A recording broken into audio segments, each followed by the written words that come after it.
صفحہ نمبر 41.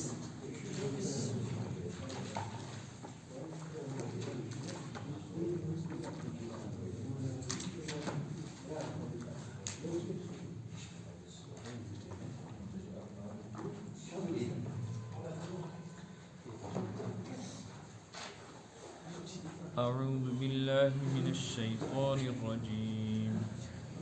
بسم اللہ الرحمن الرحیم.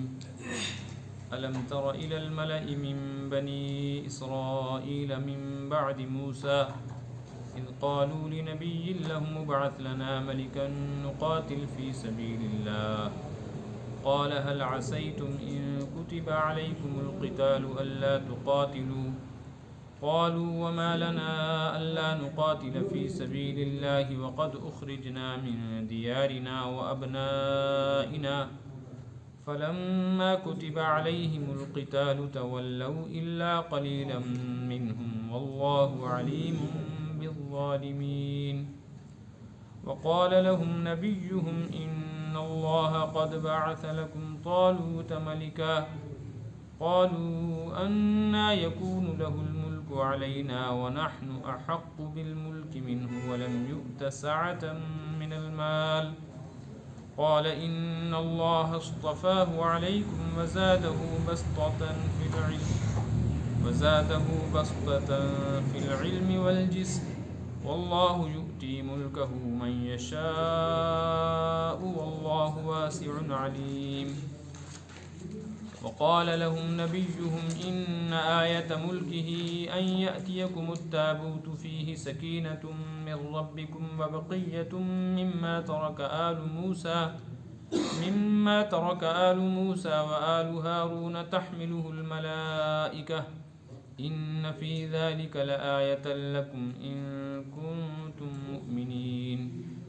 فلما فصل طالوت بالجنود قال إن الله مبتليكم بنهر فمن شرب منه فليس مني ومن لم يطعمه فإنه مني إلا من اغترف غرفة بيده فشربوا منه إلا قليلا منهم فلما جاوزه هو والذين آمنوا معه قالوا لا طاقة لنا اليوم بجالوت وجنوده قال الذين يظنون أنهم ملاقو الله كم من فئة قليلة غلبت فئة كثيرة بإذن الله والله مع الصابرين. ولما برزوا لجالوت وجنوده قالوا ربنا أفرغ علينا صبرا وثبت أقدامنا وانصرنا على القوم الكافرين. فهزموهم بإذن الله وقتل داود جالوت وآتاه الله الملك والحكمة وعلمه مما يشاء ولولا دفع الله الناس بعضهم ببعض لفسدت الأرض ولكن الله ذو فضل على العالمين. تلك آيات الله نتلوها عليك بالحق وإنك لمن المرسلين. صدق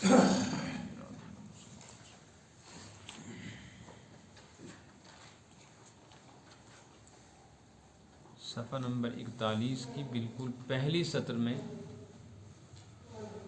ایک واقعہ بیان کیا گیا تھا ان لوگوں کا جو موت کے ڈر کی وجہ سے اپنی بستی چھوڑ کر کسی جنگل کی طرف نکل گئے تھے. پھر اللہ تعالیٰ نے ان کو وہیں موت دے دی.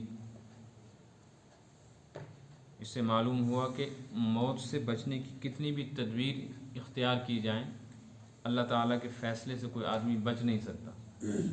موت اپنے وقت پہ آتی ہے، لہٰذا انسان کو چاہیے جب موت کا آنا طے ہے اور اس کا وقت مقرر ہے تو وقت سے پہلے گھبرائے نہیں، اور یہ سوچے کہ جب موت آئے گی تو اچھی حالت میں آئے. اس لیے اگر اس انسان سے جہاد اور اللہ کے راستے میں جنگ اور قتال کا مطالبہ ہو تو اس کو چاہیے پھر یہ قربانی دینے کے لیے نکلے. اس لیے کہ جنگ میں جانے والا ہر آدمی مر نہیں جاتا، کم لوگ مارے جاتے ہیں، زیادہ واپس آتے ہیں. ممکن ہے یہ آدمی بھی شہید ہو جائے، اگر شہید ہو تو اس کا مطلب ہے اپنے وقت پہ مرا لیکن اچھی موت دنیا سے گیا. اور اگر بچنا مقدر میں ہوگا تو بچ کے آ جائے گا، مال غنیمت ملے گا، دین کے لیے سربلندی کی خاطر محنت اور قربانی کا اجر ملے گا۔ اور دوسرا مطالبہ تھا مال کا، کہ جان کی طرح مال اللہ کے راستے میں خرچ کرو، اور اس کے لیے قرآن پاک نے انداز اختیار کیا تھا کہ اللہ کو قرضہ دو۔ مطلب یہ ہے کہ تم دو گے تو انشاءاللہ جیسے قرضہ واپس ملتا ہے، اللہ کو دیا ہوا مال اور دین پہ لگایا ہوا مال بھی واپس ملے گا، ضائع نہیں ہوگا، اور بڑھا کر دے گا اللہ۔ یہ الگ بات ہے کہ دنیا میں قرضے کے اوپر بڑھا کر لینا دینا دونوں حرام ہے، اس کو سود قرار دیا گیا، لیکن اللہ پاک جو دیں گے وہ جو عمل کیا ہوگا عمل نہیں دیں گے بلکہ عمل کا اجر دیں گے۔ پھر فرمایا تھا واللہ یقبض ویبسط، دیکھیں اسی پچھلے سبق میں اللہ گھٹاتا بڑھاتا ہے، کبھی بندشیں پیدا کر دیتا ہے، کبھی فراخی دیتا ہے۔ یہ جو آج کی آیات پڑھی گئیں، تلاوت کی گئیں، ان میں ایک واقعہ بیان کیا گیا ہے۔ اس واقعے میں وہ تمام چیزیں تفصیل سے آ گئیں کہ اللہ تعالیٰ کیسے اپنے فضل و کرم سے بعض چیزیں ان لوگوں کو عطا فرما دیتے ہیں جو ان کے پاس نہیں ہوتی، صلاحیتیں نہیں ہوتی، مال نہیں ہوتا، حکومت نہیں ہوتی، اللہ کیسے دیتا ہے؟ چونکہ کسی چیز کا گھٹانا بڑھانا دینا لینا سب اللہ کے ہاتھ میں، اور یہ کہ جان و مال کو اللہ کے راستے میں قربان کرنا ہے تو اس کے لیے ایک واقعہ بھی جہاد کا تفصیل کے ساتھ ہے۔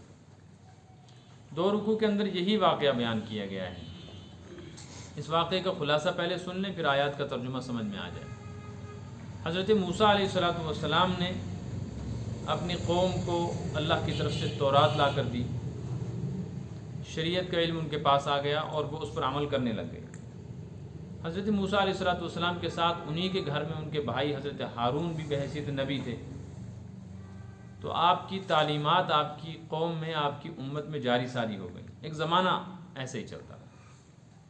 پھر بنی اسرائیل میں سرکشی پیدا ہوئی، ان لوگوں نے نافرمانیاں کی، تو اللہ تبارک و تعالیٰ نے جس علاقے میں یہ بنی اسرائیل آباد تھے اس علاقے میں ایک مصیبت پیدا کر دی کہ قریب کے ملک کے ایک ظالم اور کافر بادشاہ نے ان کے ملک پر، بنی اسرائیل کے ملک پہ حملہ کیا، اور یہ وہ ملک ہے جس کو ہم کہتے ہیں آج شام، ملک شام۔ لیکن اس وقت کا ملک شام بہت بڑا تھا، اب تو ملک شام کے ٹکڑے ہو گئے، تب فلسطین بھی شامی کا حصہ تھا۔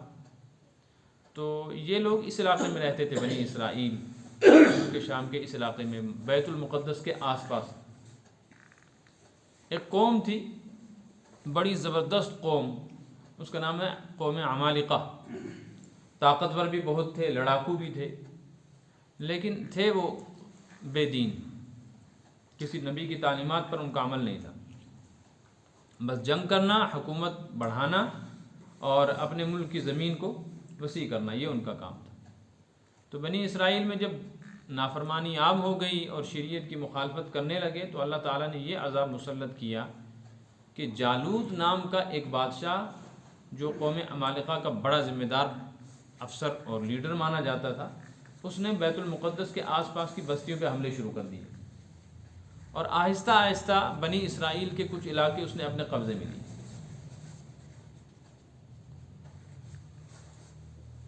حضرت موسیٰ علیہ السلام نے اپنے وقت میں جو تورات لائی تھی، اللہ سے لائی تھی، اور کچھ حضرت موسیٰ علیہ السلام کے اور حضرت ہارون علیہ السلام کے تبرکات تھے، ان کے کپڑے اور کچھ چیزیں ہوں گی بطور تبرک، وہ ایک صندوق میں بنی اسرائیل کے پاس پہلے سے محفوظ تھی۔ اب جب کبھی جنگ ہوتی تھی، لڑائی ہوتی تھی، تو یہ لوگ وہ صندوق بطور تبرک اپنے میدان جنگ میں آگے رکھتے تھے، اس کی برکت سے یہ جیت جایا کرتے تھے۔ تو ایک موقع ایسا آیا کہ جالوت نے اور اس کی فوج نے یہ صندوق ہی اٹھا لیا، اسی پر قبضہ کر لیا، اس کو بھی اپنے ساتھ لے گئے۔ تو بس ان کے ہاتھ پیر رہ گئے بنی اسرائیل کے، ان میں بزدلی آ گئی، اور بے دینی کے اثرات کی وجہ سے جو نحوست آتی ہے وہ سب پہلے سے موجود تھی۔ تو رفتہ رفتہ ان کے علاقے جالوت نے اپنی حکومت میں ملانے شروع کر دی، تو بڑے پریشان ہوئے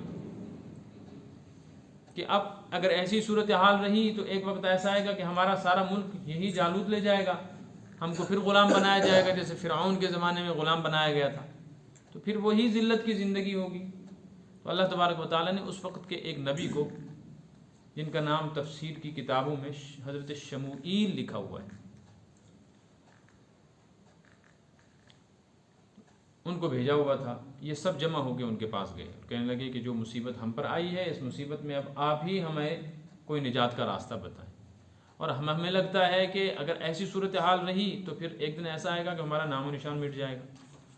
آپ ہمیں جہاد کا حکم دیں، اجازت دیں، اور کوئی افسر ہمارا مقرر کریں جو جہاد میں ہمارا بحیثیت لیڈر اور سپہ سالار کام ہو.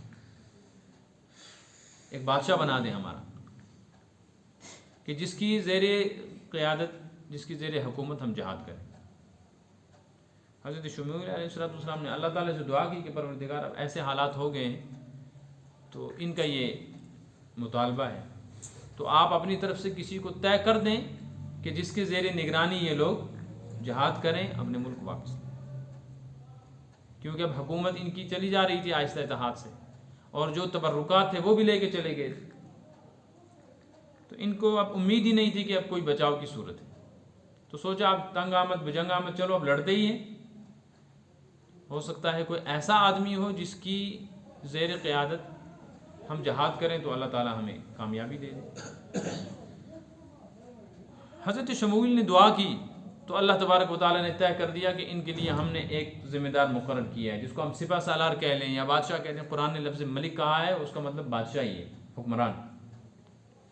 چاہے یہ حکمران ملکی سطح کا ہو، چاہے یہ جہاد کے لیے بحیثیت سپہ سالار مقرر کیا. وہ انہی کی قوم کا ایک بزرگ آدمی تھا. بنی اسرائیل میں ایک بڑا نیک، صالح، جوان، صحت مند اور بڑا مدبر قسم کا انسان. مدبر اس کو کہتے ہیں جس میں انتظامی صلاحیت ہو، اور ان کا نام تھا طالوت.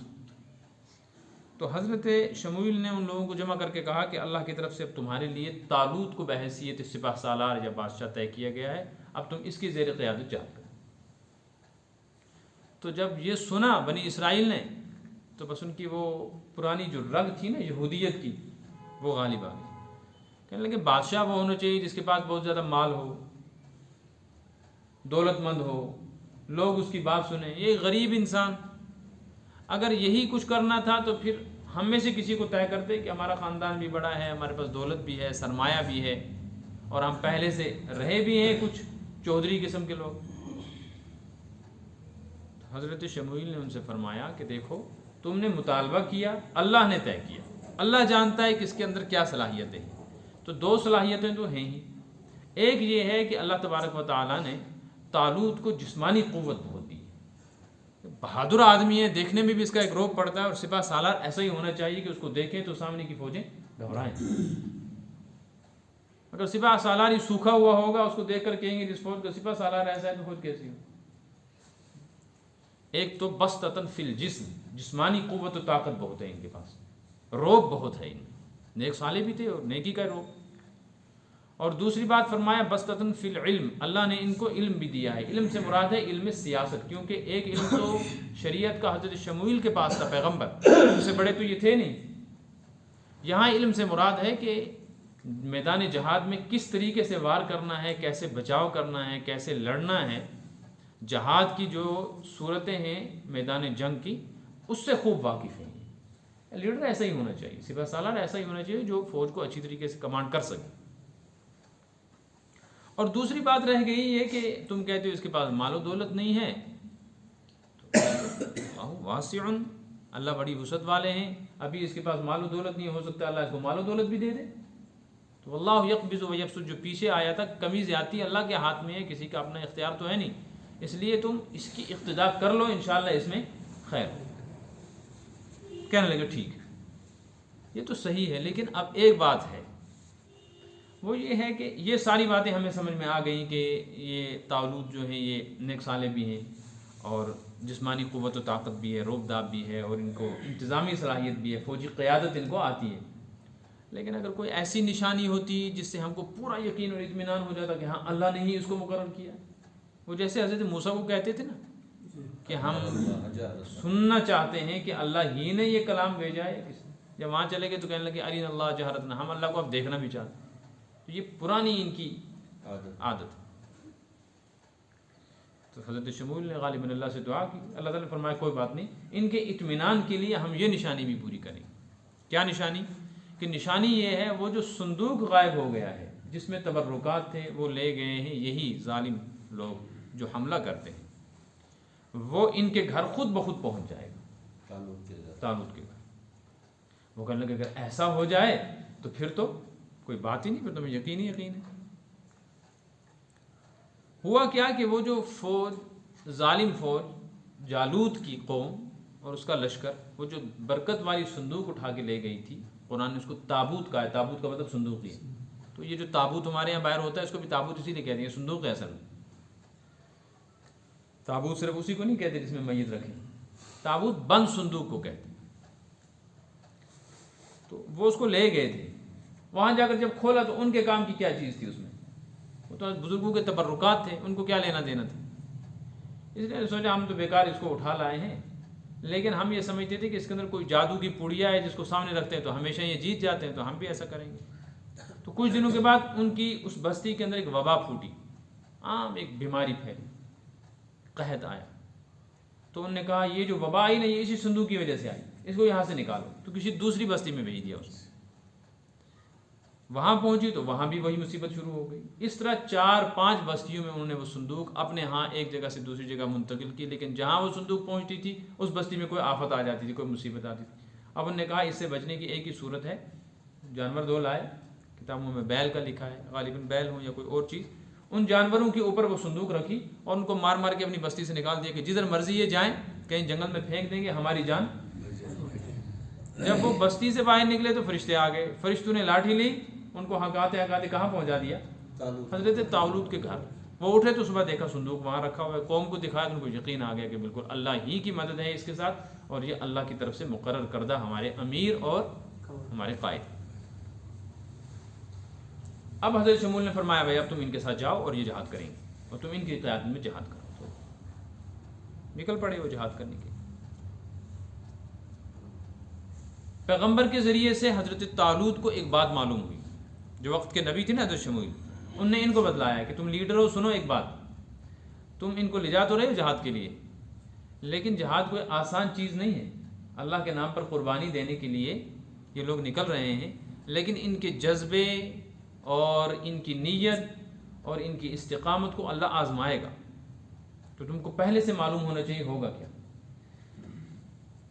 ایسا ہوگا کہ جب تم یہاں سے نکلو گے جہاد کے لیے اپنی بستیوں سے باہر، گرمی کا زمانہ ہے، دھوپ کی تپش، تو پیاس لگے گی، بہت پانی نہیں ہوگا۔ چلتے چلتے رستے میں ایک جگہ بہت صاف و شفاف نہر آئے گی، اس میں پانی ہوگا۔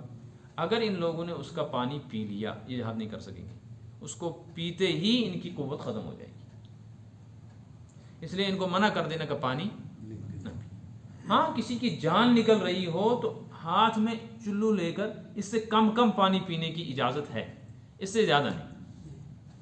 حضرت طالوت نے فوج کو جمع کیا اور بحیثیت کمانڈر ان کو بتلایا کہ جنگ کیسے کرنی ہے، کیسے چلنا ہے، کیا کرنا ہے۔ بیچ میں یہ بات بھی بتلائی کہ دیکھو گرمی کا زمانہ ہے، پیاس کی شدت ہے، رستے میں ہمیں ایک نہر ملے گی، پانی نہیں پینا، جو پانی پی لے گا وہ جہاد نہیں کر سکے۔ میں نے کہا ٹھیک ہے، ہم تو پوری طرح تیار ہیں، جیسے ہماری یہ قوم ہے پورے اثرات ہیں، ہم تمہارے ساتھ۔ اب جب وہاں پہنچے، شدت کی پیاس، یہ آزمائش تھی اللہ کی کہ دیکھیں یہاں جمیں گے کہ نہیں، اگر یہاں نہیں جمیں گے تو میدان جہاد میں کہاں جمیں۔ تو اللہ تبارک و تعالیٰ نے وہاں پہنچا کر ان کو آزمایا۔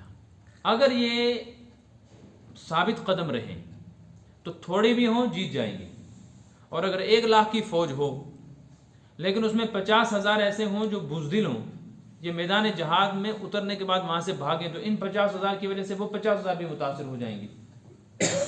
تھوڑے ہی ہوں لیکن جمنے والے کی آزمائش ہو۔ چھانٹ کانٹ کہتے ہیں نا، چھانٹ کانٹ کی جاتی ہے، سیبوں میں بھی کی جاتی ہے نا، تاکہ آگے جا کر ہماری قیمت ڈبوں کی کم نہ ہو جائے، چھانٹ کانٹ یہیں کر لو، 1 نمبر 2 نمبر لگاؤ۔ تو اللہ کے ہاں بھی یہ کہ کام کرتے کرتے اللہ تعالیٰ بعض مرتبہ چھانٹ لگاتے کہ بڑا کام لینا ہوتا ہے، اب دیکھیں کہ یہ سب ہیں اس لائق۔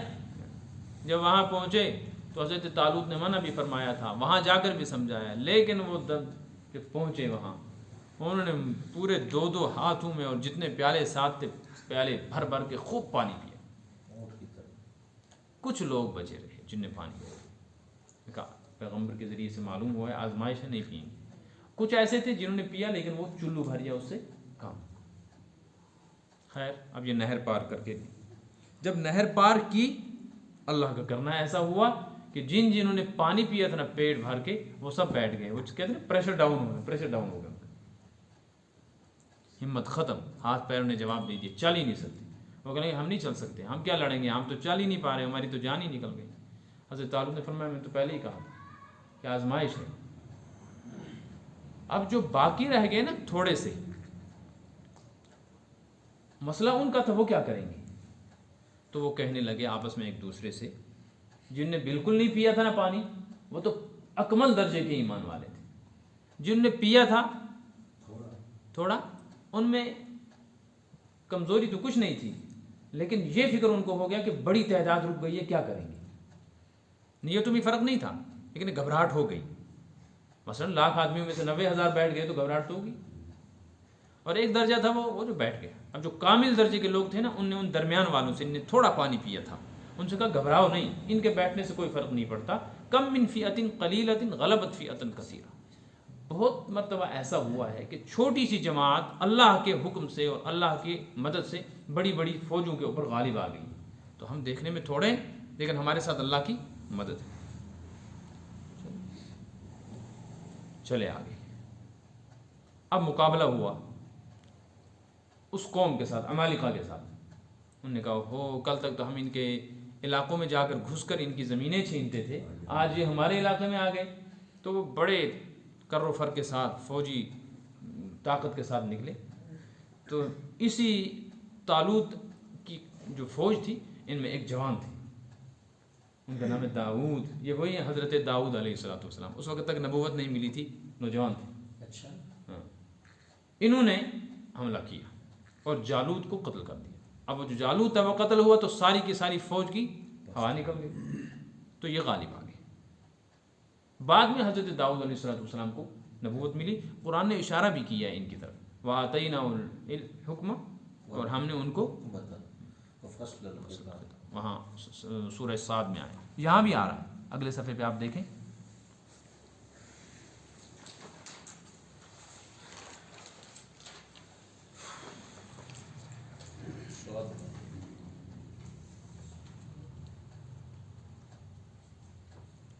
فَحَزَمُوهُمْ بِإِذْنِ اللَّهِ, آیت شروع ہو رہی ہے دوسرے صفحے پہ,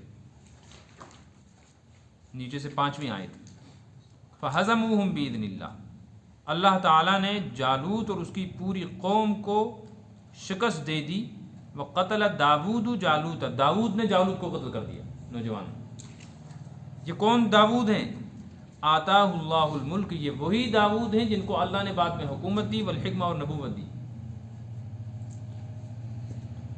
وَعَلَّمَهُ مِمَّا يَشَاءُ, اور ان کو وہ ہنر سکھایا جو اللہ چاہتا تھا. ان کو اللہ تعالیٰ نے کچھ ہنر سکھائے, ایسا کہ یہ جانوروں کی بولی سمجھتے تھے, پرندوں سے بات کرتے تھے, لوہا کتنا بھی بڑا اور مضبوط ہو ہاتھ میں پکڑ کے موڑتے تھے, جیسے موڑتے تھے ایسے موڑ جاتا تھا, موم کی طرح. اور اس سے بڑے بڑے اوزار بناتے تھے, بڑے بڑے ہتھیار بناتے تھے, برتن بناتے تھے. تو یہ واقعہ قرآن نے بیان کیا ہے کہ دیکھو جہاد میں اللہ نے قوت, طاقت اور کامیابی رکھی ہے, لیکن اس کے لیے جان و مال کی قربانی دینی پڑتی ہے, جذبات کی قربانی دینی پڑتی ہے, اور اس کے لیے اللہ پاک آزماتے بھی ہیں کہ کون جہاد کرے گا. اس کے لیے بڑی جماعت کا ہونا ضروری نہیں, ثابت قدم ایمان والے تھوڑے سے بھی ہوں, کامیابی انہی کے ساتھ ہے.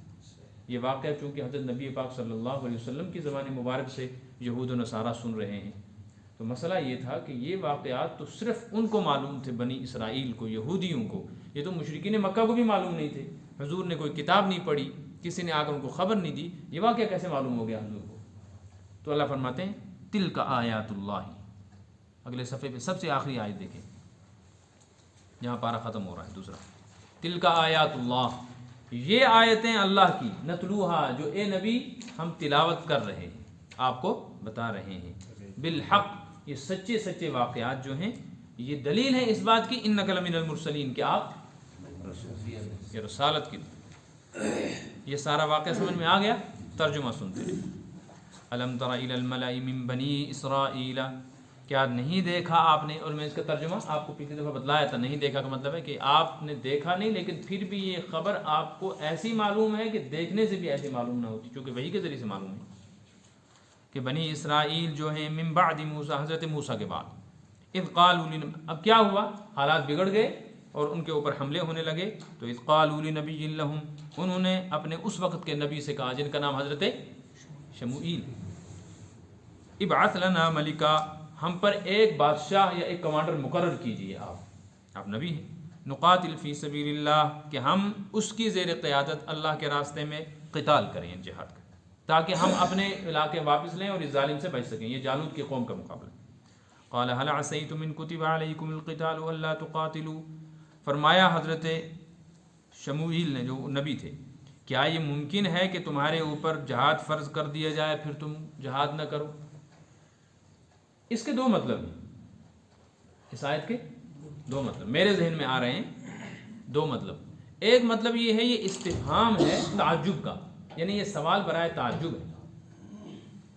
سوال برائے تعجب کا مطلب ہے کہ تم کہہ رہے ہو ایک بادشاہ مقرر کرو تو پھر ہم کیا کریں گے. تو تعجب کی بات ہے کہ تم پر جہاد فرض ہوگا تو پھر تم جہاد نہیں کرو گے. مطلب یہ ہے کہ جہاد تو ایسی چیز ہے کہ اگر جہاد فرض ہو جائے تو پھر تم اس وقت یہ نہیں دیکھو کمانڈر ہے کہاں ہے کون ہے، بس جہاد فرض ہو گیا تو پھر کیا مسئلہ ہے. تو تم سیدھا یوں بھی تو کہہ سکتے تھے کہ ہمیں جہاد کی اجازت دیجیے. آپ جب تم بادشاہ مانگ رہے ہو، مقرر کروا رہے ہو اپنے اوپر کمانڈر، اس کا مطلب ہے تم تو پکے تیاری کر کے بیٹھے.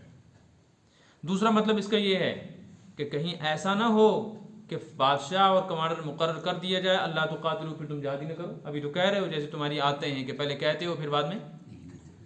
قالو، وہ کہنے لگے، وما لنا الا نقاتل فی سبیل اللہ، ہم کیوں نہیں کریں گے اللہ کے راستے میں جہاد؟ آپ کیسی بات کرتے ہیں کہ ہم جہاد نہیں کریں گے؟ کیوں نہیں کریں گے؟ ہم کریں گے جہاد. اس سے پتہ چلتا ہے کہ یہ اصل میں سوال جو ہے یہ ہے کہ ایسا نہ ہو کہیں میں دعا کروں اور تمہارے اوپر ایک کمانڈر مقرر کر دیا جائے، اللہ تو قاتلو، پھر تم جہاد نہ کرو. خدشے کا اظہار ان کی بد خصلت کی وجہ سے. قالو، کہنے لگے، وما لنا، کیوں نہیں، اللہ نقاتل فی سبیل اللہ، کیوں نہیں کریں گے ہم اللہ کے راستے میں جہاد، جبکہ ہمارے پاس جہاد کرنے کی وجوہات موجود ہیں. وہ کیا ہیں؟ قد اخرجنا من دیارنا، ہم اپنی بستیوں سے بے گھر کر دیے گئے، وابنائنا، اولاد سے جدا کر دیے گئے، کیونکہ ان کی کچھ بستیاں لے گئے تھے نا وہ، تو جو بستیوں میں تھے لوگ وہ بھی اٹھا کے لے گئے، وہ بھی ان کے قبضے میں آ گئے. ان میں کسی کا رشتہ دار تھا، کسی کے اولاد، کسی کے ماں باپ، وہ زیر قبضہ گئے.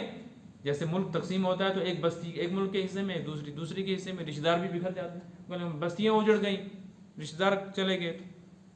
ہمارے پاس تو وجوہات ہیں. فلما کتب علیہم القتال، پس جب ان کے اوپر جہاد لکھ دیا گیا، یعنی جہاد فرض ہو گیا، تولوا، تو پیٹ پھیر کے بھاگ گئے. الا قلیلا منہم، مگر ان میں سے کچھ رہ گئے، تھوڑے سے. واللہ علیم بالظالمین، اور اللہ ایسے سرکشوں ظالموں سے خوب واقف ہے، لہذا ان کو سزا بھی. وقال لهم نبیہم، اب نبی نے ان سے کہا، یہ حضرت شموئیل کہہ رہے ہیں، ان اللہ قد بعث لکم طالوت ملکا، اللہ نے تمہارے اوپر مقرر کر دیا ہے طالوت کو بحیثیت کمانڈر کا، حیثیت بادشاہ. قالوا، وہ کہنے لگے، انا یکون له الملک علینا، یہ کیسے ہمارے اوپر حکومت کر سکتے ہیں، یعنی کیوں نہیں کر سکتے؟ لیکن نحن احق بالملک منہ، ہم زیادہ حقدار ہیں حکومت کے، ہمیں بناؤ، تنظیم ہماری ہے، لیڈر ہمیں، نعرے ہم نے لگائے ہیں، تو حکومت کس کو ملے گی؟ ہمیں ملے گی. یہ درویش لوگ بیچارے بیٹھے ہوئے تب بیٹھے مسجدوں میں اللہ اللہ کرتے، ان کو آپ کہتے ہیں حکومت ملے گی؟ نہ ان کی کوئی تنظیم، نہ ان کی کوئی پارٹی. ولم یؤت سعۃ من المال، اور ان کو مال کی وسعت بھی کچھ ہے نہیں، مشکل سے تو پیٹ بھرتے ہیں. اللہ کے بندو، تم کو میدان جہاد میں جانا ہے، اس کے مال کو کیا کرنا، وہاں تو اپنی جان قربان کرنی. اس وقت بھی کس کا نشہ چڑھا ہوا ہے؟ یہودی خصلت. اب جن لوگوں میں یہ خصلت ہوگی نا، جس قوم میں بھی، کر نہیں پائیں گے، کچھ نہیں کر پائیں گے. قال ان اللہ اصطفاہ علیکم، فرمایا نبی نے کہ اللہ تعالیٰ نے اس کو تمہارے اوپر پسند کیا، یعنی تمہارے اوپر اس کو مقرر اللہ نے کیا، میں نہیں کر رہا ہوں، کوئی اپنی طرف سے کوئی ایسی چیز نہیں ہے یہ کہ یہ مشورے سے ہو جائے. یہ تم نے کہا، میں نے اللہ سے دعا کی، اللہ نے اس کو مقدم کر دیا، میں کیسے بدلوں. رہ گئی بات مال نہیں ہے تو زادہ بسطتاً فی العلم والجسم، تو اس کو جسمانی قوت اور علمی صلاحیت دی گئی. روبداب ہے بحیثیت کمانڈر، یہ جب میدان میں اترے گا تو سامنے کی فوج دیکھ کر ہی گھبرا جائے گی. اور پھر اس کو انتظامی صلاحیت، علم سے مراد یہاں انتظامی صلاحیت، جہاد کی قائدانہ صلاحیت اس کے اندر. یہ علم سے مراد علم شریعت نہیں ہے، اس لیے کہ علم شریعت تو ان سے زیادہ حضرت شموئیل کے پاس تھا۔ واللہ یؤتی اس سے ایک بات معلوم ہوئی کہ کچھ صلاحیتیں ایسی ہوتی ہیں جو عالم کے پاس نہ ہو، کسی دوسرے کے پاس ہو، لہٰذا ہر ایک سے ہر چیز کا مطالبہ کرنا ہے کہ یہ مولوی صاحب ڈاکٹر بھی ہونا چاہیے، انجینئر بھی ہونا چاہیے، امام صاحب یہ بھی ہو، وہ بھی ہو، سرپنچ بھی ہو، لیڈر، یہ نا وقت کا نبی کہہ رہا ہے کہ نہیں، میں نبی ہوں، احکام میرے ذریعے سے ملیں گے، شریعت میری ہے، پابندی اس کی ہے، لیکن کمانڈر ہر میدان کا شاہ سوار الگ ہے۔ تو اللہ کے رسول صلی اللہ علیہ وسلم کی شان ہے کہ آپ کی موجودگی میں کسی کی ہمت ہی نہیں تھی، کون تھا، اور ایسی صلاحیت کسی میں، تمام انبیاء کو جو قوتیں اور صلاحیتیں دی گئی وہ مجتمع ہو گئی حضور صلی اللہ علیہ وسلم، بلکہ حضور صلی اللہ علیہ وسلم میں مجتمع نہیں ہوئی، حضور صلی اللہ علیہ وسلم میں جو صلاحیتیں تھیں اجتماعی طور پہ وہ تقسیم ہو گئی انبیاء۔ واللہ یؤتی ملکہ من یشاء، رہی بات حکومت کی تو اللہ جس کو چاہتا ہے حکومت دیتا ہے، تو یہ اللہ نے دی ہے۔ واللہ واسع علیم، اور اللہ وسعت والے ہیں، جانتے ہیں کہ کون کس کام کے لائق ہے، اور وسعت والا ہے یعنی اللہ کے خزانے بڑے ہیں، اللہ چاہیں گے تو اس کو مال بھی دے دیں گے تاکہ تمہاری یہ ذہنی خراب اختراع جو ہے نا اس کا بھی جواب مل جائے۔ وقال لهم نبیہم، اب وہ بولے اپنے نبی سے، ان آیت ملکہ، بولے ان سے ان کے نبی، جب انہوں نے سوال کیا نا اب کوئی آیت بھی نشانی بھی ہونی چاہیے جس سے ہمیں یقین ہو جائے، اب تو یہ تو مان گئے ہم، یعنی اتنا کچھ ماننے کے باوجود بھی پھر نشانیاں ڈھونڈو، کہتے دل مطمئن نہیں ہے، دل مطمئن پیغمبر بتا رہا ہے، اللہ نے متعین کیا ہے، تبدیلی میں نہیں کر سکتا، کہتے ٹھیک ہے مجبوری ہے، لیکن دل ہمارا مطمئن، کیسے دل مطمئن ہوگا؟ کہ دل تب مطمئن ہوگا جب ہم اپنی آنکھوں سے دیکھیں۔ دعا کی پیغمبر نے، پھر اللہ تعالیٰ نے فرمایا ٹھیک۔ قال لهم نبیہم، نبی نے ان سے کہا بنی اسرائیل سے، ان آیت ملکہ، اس کے حاکم ہونے کی نشانی ہے، اس کے ملک کی حاکم ہونے کی، اس کی حکومت کی نشانی ہے، لیڈر ہونے کی نشانی ہے، ان یاتیکم التابوت، کہ تمہارے پاس تابوت واپس آ جائے، تابوت سے مراد وہی، فیہ سکینۃ من ربکم، جس میں تمہاری رب کی طرف سے سکینہ ہے۔ کیا مطلب؟ اس تابوت میں تمہارے رب کی طرف سے سکینہ، سکینہ کا مطلب ہے اطمینان، تسلی، کہ جب تک وہ تھا نا تو تسلی تھی، اطمینان تھی کہ اس کو آگے رکھتے ہیں ہم جیت جاتے ہیں، وہ واپس آ جائے گا وہ تسلی کا سامان، پھر تمہیں خدشہ نہیں رہے گا، گھبراہٹ ختم ہو جائے گی۔ وبقیۃ مما ترک آل موسیٰ وآل ہارون، اور حضرت موسیٰ اور حضرت ہارون اور ان کے ماننے والوں کے جو خاندانی تبرکات ہیں، بقیہ جات، وہ بھی اس میں موجود ہیں۔ کیسے آئیں گے؟ سوال یہ تھا، وہ تو گم ہو گیا، میں تحملہ الملائکہ، ملائکہ لے کے آئیں گے، فرشتے لے کے آئیں گے، فرشتے اٹھا دیں گے۔ ان فی ذلک لآیۃ لکم، اس میں تمہارے لیے نشانی ہے۔ کس چیز کی نشانی؟ کہ یہ تمہارا قائد ہے، اس کی قیادت مان لو، ان کنتم مومنین، اگر تم یقین رکھتے ہو۔ فلما فصل طالوت بالجنود، اب بیچ کا واقعہ کٹ ہو گیا، پھر حضرت طالوت مقرر ہو گئے، وہ بھی تیار ہو گئے، اب حضرت طالوت علیہ السلام کو حضرت شموئیل نے ہدایت کی، نبی وہی تھے نا،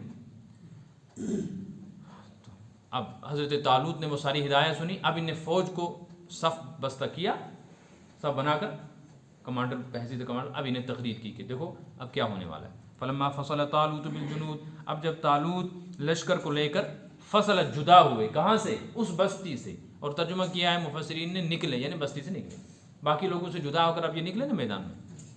قال، فرمایا، ان اللہ مبتلیکم بنہر، اللہ تم کو مبتلا کرے گا ایک نہر پر لے کر، مبتلا کرنے کا مطلب ہے تمہیں آزمائش میں ڈالے، ابتلا میں ڈالے۔ فمن شرب منہ فلیس منی، جو اس سے پیے گا وہ میرا نہیں، میرا نہیں کا مطلب ہے وہ میرے ساتھ کام نہیں کر پائے گا، میدان جہاد میں کچھ نہیں کر پائے گا، یا میری پارٹی کا اور میری فوج کا آدمی وہ نہیں تسلیم ہوگا۔ ومن لم یطعمہ، جو اس کو نہ لے، نہ کھائے، نہ چکھے، نہ پیے، فإنہ منی، وہی میرا ہے، بالکل منع کر دیا، جو بالکل نہ پیے، یہ ہے کامل رجی۔ اللہ، ہاں اتنی گنجائش ہے، من اغترف غرفۃ بیدہ، جان پر بنائے تو پھر ایک چلو اپنے ہاتھ سے اٹھا کے پی سکتے، ایک چلو، اس کو چلو کہتے ہیں۔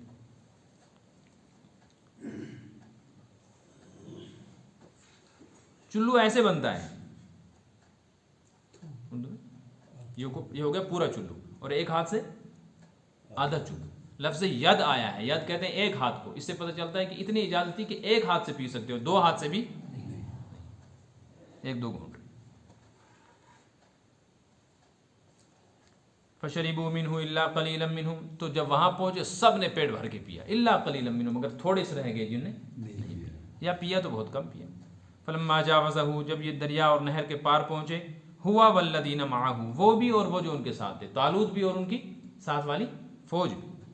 قالوا جن نے پانی پیا تھا وہ بولے لا طاقت لنا اليوم بجالوت وجنودی، اب تو آج ہمیں جالوت سے اور اس کے لشکر سے لڑنے کی طاقت نہیں رہی، اب نہیں، اب انتظار کریں گے، اب ہمیں دوبارہ وہ انرجی ملے گی، طاقت ملے گی، پریشر ہمارا برابر ہوگا، پھر چلیں گے، ابھی تو ختم۔ تو یہ بڑا نازک مسئلہ تھا، اتنی بڑی تعداد بیٹھ گئی تو گھبراہٹ ہونی تھی۔ کامل درجے کے جو لوگ تھے اور اکمل درجے کے، ان میں مسئلہ پیدا ہوا۔ جو اکمل اعلیٰ درجے کے تھے، جن نے پانی نہیں پیا، ان پر تو کوئی فرق ہی نہیں پڑا، بیٹھتے ہیں تو بیٹھو، وہ سمجھتے تھے ان سے کیا ہوتا ہے۔ لیکن جن نے تھوڑا بہت پانی ایک دو چلو پیا تھا، وہ گھبرائے اس بات سے کہ اگر یہ اتنی بڑی جماعت بیٹھ گئی تو آگے جو بڑی جماعت ہمارے مقابلے میں ہے تو ان پہ برے اثرات پڑیں گے، وہ کہیں گے تو چند مٹھی پر لوگ ہیں، وہ اچانک حملہ کر دیں گے، روب بھی تو پڑنا چاہیے نا۔ قال الذين يظنون انهم ملاقو اللہ، اس صورتحال کو دیکھ کر جن لوگوں نے، جن کا یقین تھا کہ اللہ سے ملنے والے ہیں، جن نے بالکل پانی، یہ تو سب کا یقین تھا لیکن کمال درجے کا، وہ کہنے لگے گھبرانے کی بات نہیں، کم من فیۃ قلیلہ، کتنے ہی مرتبہ تھوڑی سی جماعتیں غلبت غالب آ گئی ہیں فیۃ کثیرہ، بڑی جماعتوں کے اوپر، بہت مرتبہ ایسا ہوا ہے، تو پیچھے کے واقعات ہیں کہ چھوٹی جماعتیں بڑی بڑی فوجوں کے اوپر غالب ہیں۔ اور یہ غلبہ جو ہے یہ طاقت کی وجہ سے یا افرادی قوت کی وجہ سے نہیں ہے، بلکہ بإذن اللہ، اللہ کے حکم سے ہوتا ہے۔ اور اللہ کا حکم کیا ہے؟ اللہ مع الصابرین، اللہ صبر کرنے والوں کے ساتھ، لہٰذا صبر کرو۔ صبر کرنے کا مطلب ہے جمے رہو، تم جمے رہو گے تو جہاد میں اور ہر چیز میں جو جمنے والا ہے نا، جمنے والے کے ساتھ مدد ہے، بلکہ یہ تو شروع سے بات ہے۔ ان الذین قالوا ربنا اللہ، جو لوگ یہ بات دنیا میں کہتے ہیں اپنی زبان سے کہ رب ہمارا اللہ ہے، کہنے کے بعد ثم استقاموا، پھر اس اپنی کہی ہوئی بات پہ جمتے بھی ہیں کہ موقع بموقع اس کے رب ماننے کی دلیل بھی پیش کرتے ہیں کہ جب کوئی مصیبت آتی ہے تو رجوع کس کی طرف کرتے ہیں؟ مسئلہ حل نہیں ہوتا مانگ مانگ کے بھی، پھر بھی کہتے ہیں ایاک نعبد و ایاک نستعین، اے ہمارے رب ہم تیری ہی عبادت کرتے ہیں جب تو ہمیں دیتا ہے، نعبد، تیری ہی عبادت کرتے رہیں گے چاہے وہ ہمیں نہ دے، و ایاک نستعین، تو نے کہا ہے مجھ سے مدد مانگو تو ہم تجھ سے مدد مانگتے ہیں، ایاک نستعین دوسرا ترجمہ میں نے بتایا تھا، تیری ہی، تجھ سے ہی مدد مانگتے رہیں گے چاہے تو ہماری مدد نہ کر، لیکن کسی دوسرے کے دروازے پر جائیں گے یہ نہیں کریں گے۔ پہلے ولما برزوا لجالوت، بس اب وہ تو رہ گئے، یہ چند مٹھی بھر لوگ چلے، ولما برزوا لجالوت وجنود، جب یہ مقابلے میں پہنچے جالوت اور اس کے لشکر کے، اتنا بڑا لشکر اور جالوت سامنے، بڑا ہیکل قسم کا انسان، دیو قامت، پہاڑ جیسا، تو مسئلہ تھا اتنے بڑے لیڈر کے اوپر حملہ کون کرے؟ قتل داؤد جالوت، حضرت داؤد نکلے، انہوں نے جا کے ایک ہی وار کیا اور جالوت کا کام تمام کر دیا۔ وآتاہ اللہ الملک، اللہ نے ان کو پھر ملک بھی دیا، حضرت ان کے بیٹے حضرت سلیمان کو تو ایسی حکومت ملی ہے، رب نے دعا کی طرف حب لی ملک لا ينبغی لأحد من بعدی، حضرت سلیمان کی کہ پروردگار مجھ کو ایسی حکومت دے جو میرے بعد کسی کو نہ ملے، ایسی حکومت، اور ایسی حکومت ملی کہ ہوا پر بھی حکومت ہے، جانوروں پر بھی، دریاؤں پر بھی، مچھلیوں پر بھی، سمندر کے جانوروں پر، جنگلی جانوروں پر، جنات پر، انسانوں پر، ہر چیز پر ان کی حکومت، ہر کسی کی بولی سمجھتے، ہر کوئی ڈرا ہوا، ہر کوئی دبا ہوا۔ وآتاہ اللہ الملک، اور ان کو اللہ تبارک و تعالی نے حکومت بھی دی حضرت داؤد کو، والحکمت، اور حکمت کا ترجمہ یہاں میں نے کیا کیا؟ نبوت، یہی مناسب ہے، اور تفسیر میں ترجمے آپ اور بھی دیکھیں گے۔ وعلمہ مما یشاء، اور ان کو وہ سکھایا جو اللہ نے چاہا۔ کیا سکھایا؟ ایسے ہنر سکھایا حضرت داؤد کو جو اللہ ہی نے چاہے، بندہ تو یہ چاہ بھی نہیں سکتا، یعنی کچھ چیزیں ایسی ہوتی ہیں جو بندہ مانگتا ہے پروردگار مجھے یہ دے یہ دے، اور کچھ چیزیں ایسی ہوتی ہیں جس کی طرف بندے کا ذہن بھی نہیں جاتا کہ یہ کیسے ممکن ہے۔ جیسے ہم کہیں گے یا اللہ ہمیں حکومت دے دے، ان کو جگہ مراقبہ اس وقت ٹھیک نہیں ہے، ابھی سکینہ نازل ہو گئی، وہ میں یہ کہہ رہا تھا کہ انسان وہ چیز مانگتا ہے جس کا اس کے ذہن میں تصور ہو کہ یہ ملنی ممکن ہے، جس چیز کے بارے میں اس کو یہ لگے کہ یہ ممکن ہی نہیں ہے اس کا مطالبہ بھی نہیں کرتا۔ جیسے یہ انسان کہتا ہے یا اللہ مجھ کو وزیر اعلیٰ بنا دے، وزیر اعظم بنا دے، یہ تو ممکن ہے نا انسان کی نظر میں، یا اللہ اس میری گھر کو، اس مکان کو، اس مسجد کو سونے کا بنا دے، یہ دعا کوئی نہیں کرتا کیونکہ یہ اس کے اعتبار سے۔ تو اللہ فرماتے ہیں کہ داؤد نے بھی ممکن ہے کچھ چاہا ہو کہ یہ ملے وہ ملے، نبوت ملے، کمالات ملے، لیکن ہم نے وہ سب کچھ دینے کے بعد وہ چیز دے دی جو اس نے مانگی بھی نہیں تھی اور کسی کا ذہن بھی نہیں گیا کہ وہ چیزیں جو انسانی اختیار میں نہیں وہ ان کے اختیار میں دے دی، لوہا تک ان کے اختیار میں دے دیا، جیسے چاہو موڑو وہ مانے گا، تو انسانوں کی تو بات ہی نہیں۔ وَلَوْلَا دَفْعُ اللَّهِ النَّاسَ بَعْضَهُم بِبَعْضٍ لَفَسَدَتِ الْأَرْضُ۔ اب اللہ پاک ایک بات فرما رہے ہیں کہ دیکھو فسادی لوگ بھی ہوتے ہیں اور اصلاح کرنے والے بھی ہوتے ہیں۔ جب فساد حد سے زیادہ بڑھتا ہے، زمین میں بگاڑ پیدا ہوتا ہے، اللہ چند لوگوں کے ذریعے سے اس کی اصلاح کرتے ہیں، ان کو مٹاتے ہیں۔ اگر اللہ تعالیٰ ایسا نہ کریں، یہ فسادی لوگ پنپتے ہی رہیں، بڑھتے ہی رہیں، پھر تو زمین میں فساد ہی فساد رہے گا، پھر رہے گا کون زمین میں؟ پھر کون امن کے ساتھ یہاں زندگی گزار سکتا ہے؟ اللہ تعالیٰ اس زمین میں سب لوگوں کو رہنے کے لیے، یہاں کے ماحول کو پرامن بنانے کے لیے، جب بھی شر پسندوں کی شرارت حد سے گزرتی ہے، فساد پھیلتا ہے، پھر اللہ چند لوگوں کو اٹھا دیتے ہیں جو اس فساد کو اور شر پسندوں کو ختم کر دیں تاکہ باقی لوگ۔ ایسا ہی ان کے ساتھ بھی ہوا کہ جالوت نے حد سے زیادہ سرکشی کی تو اللہ تبارک و تعالیٰ نے اس کو بھی، اور بنی اسرائیل نے سرکشی کی کہ نبوت کمالات اور شرافتیں ان کے پاس تھی، نسبتیں ان کے پاس تھی، پیغمبر ان کے پاس تھے، لیکن انہوں نے بے دینی کی تو اللہ نے ان کو سزا بھی دی کہ یہ سرکش لوگ جو اب ہٹ جائیں، پانی پیٹ بھر کے پیا تو رہ گئے وہیں کے وہیں، ان کو کچھ نہیں ملا، اور جو آگے گئے وہ کامیاب ہوئے۔ اس سے ایک بات معلوم ہو گئی کہ یہ لوگ جو تھے نا، طالوت کی قوم کے، یعنی طالوت کی فوج کے لوگ، یہ کس لیے نکلے تھے؟ جہاد۔ لیڈر کون تھا؟ طالوت۔ وہ نبی نہیں تھے، نبی ایک بزرگ آدمی تھے، ایک لیڈر تھے، لیکن اس لیڈر کے پیچھے ایک پیغمبر کی بات تھی، اور پیغمبر کے پیچھے اللہ کی بات تھی۔ تو ان میں سے اکثر لوگوں نے نبی کی موجودگی میں، حضرت شموئیل موجود ہے نا، اور اس لشکر کے اندر ایک نبی چھپا ہوا ہے، حضرت داؤد، جن پر کتاب اتری ہے زبور، وہ موجود ہیں، لیکن ان نے اتنی سرکشی کی کہ ایک حلال چیز جس کو وقتی طور پہ منع کیا تھا اس کو انہوں نے پیٹ بھر کے پانی، جو حرام نہیں تھا، وہ ابتلاً منع کیا گیا، آزمائش کے طور پہ منع کیا گیا۔ یہ نہیں فرمایا کہ حرام ہو گیا، حرام ہوتا تو پھر تو ایک گھونٹ پینے کی بھی اجازت تھا، وہ بالکل حلال، لیکن منع کیا تھا اس وقت نہیں پیا۔ اس کی نحوست یہ پڑ گئی کہ پوری کی پوری فوج طاقت کھو بیٹھی۔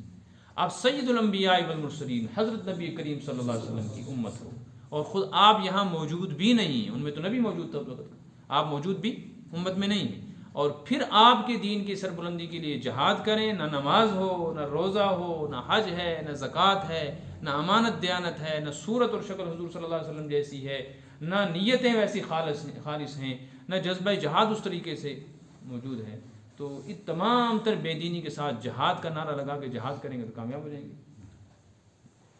نقصان تو یہیں سے اٹھائے، ورنہ اتنی قربانیاں نہیں لگتی ہیں، اتنی قربانیاں نہیں لگتی، کم قربانی پہ مسئلہ حل ہو جاتا ہے۔ جتنے کشمیر میں لوگ مارے گئے نا 28 سال میں، اس سے کم لوگ مارے گئے افغانستان کی اس جہاد میں جہاں روس کے ساتھ مقابلہ تھا۔ تو میں اصل میں یہ کہہ رہا تھا کہ جہاد وہاد کوئی چیز نہیں ہے، چیز ہے اصل میں اللہ کی اتباع۔ نماز کوئی چیز نہیں ہے اگر وہ دکھاوے کے لیے ہے، روزہ کوئی چیز نہیں ہے اگر وہ دکھاوے کے لیے ہے، یا نماز روزہ فارملٹی ہے، پڑھ رہے ہیں جی، کیا ہے اس کا مقصد کچھ پتہ نہیں۔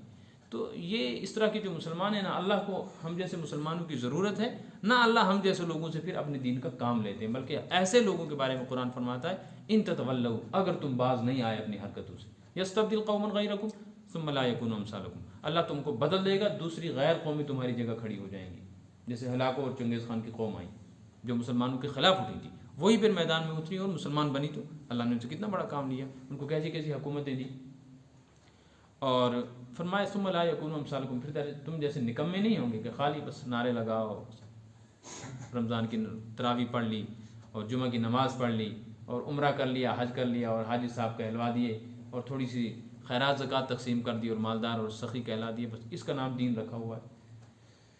اس لیے سوچنے کی بات ہے، کامیابی تو صرف حضرت نبی پاک صلی اللہ علیہ وسلم کی اتباع میں ہے، کامیابی صرف اسی میں ہے۔